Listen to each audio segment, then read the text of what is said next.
You're now watching Showbiz Snob, your daily showbiz update. Hindi na nga napigilan ng isang pare o kilalang paring si Father Joseph Fidel at magbigay ng kanyang sariling opinyon hinggil sa breakup ni Catherine at ni Daniel. Yes, si Father Joseph ay kilala bilang isang pari na vlogger at siya din ay maraming mga advices sa mga netizen. At isa nga sa binigay niya na dahilan kung bakit tila sinuko na nga ni Catherine Bernardo ang pag-ibig kay Daniel. Yung 11 years po daw kasi ay napakatagal. Ibig sabihin, kung mayroong mga issue before, matagal na nagtiis, nagtimpi at talagang mahal na mahal ni Catherine itong si Daniel. So, ibig sabihin, kung itong si Catherine ay sumuko na sa pag-iibigan nila ni Daniel, ibig sabihin ay napakatindi daw ng rason. Narito po ang buong detalye na isinabi ni Father Joseph. Aniya, yung nakikita nyo, yung tagal nyong minahal ko talaga siya.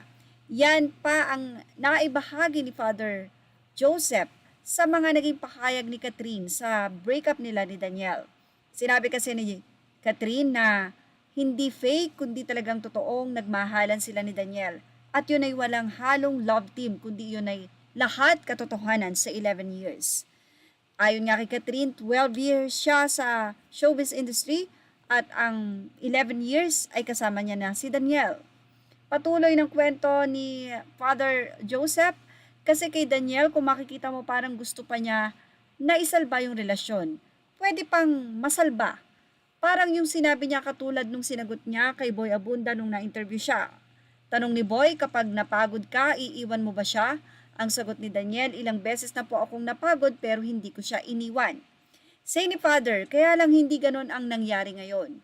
So ibig bang sabihin nito ay parang si Catherine pa ang bumitaw? No, huwag naman. Kung siya man siguradong may bigat at matindi ang dahilan. Paliwanag ni Father Joseph Fidel. Sapagkat ang babae, lalong-lalo na yung mabuting asawa, mabuting girlfriend, mabuting nanay. Hindi yan basta-basta bibigay lang. Inulit pa niya at hindi nga daw basta-basta bibigay ang mga mabubuting asawa, anak, girlfriend or whatever sa isang relasyon. Kung walang matinding dahilan, matiisin daw kasi ang mga babae. Kaya't kung bumitaw na ibig sabihin ay matindi talaga ang dahilan. Kaya nga may kasabihan, ibang usapan na kapag ang babae ang sumuko talaga. Kung sumuko yan, marami ng beses na nakipaglaban yan. Ayon kay Father Joseph, baka daw nakamamatay na ang dahilan. Kaya naman kailangan ng tapusin ni Catherine ang nasabing relasyon. Sa sinabing ito ni Father Fidel, mukhang may katotohanan dahil nakita nyo naman this past few days or yung mga nakaraang buwan, kung paano talagang pumayat itong si Catherine.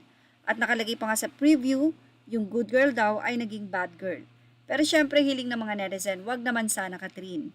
Syempre sigurado na sa pagiging napakabait na bata ni Catherine, ito ay sa picture lamang at hindi naman ito gagawin ni Catherine sa totoong buhay. Well, talaga namang pumayat. Yan ang ating Showbiz Snob update. Images are all credit to the rightful owners and thank you for watching Showbiz Snob.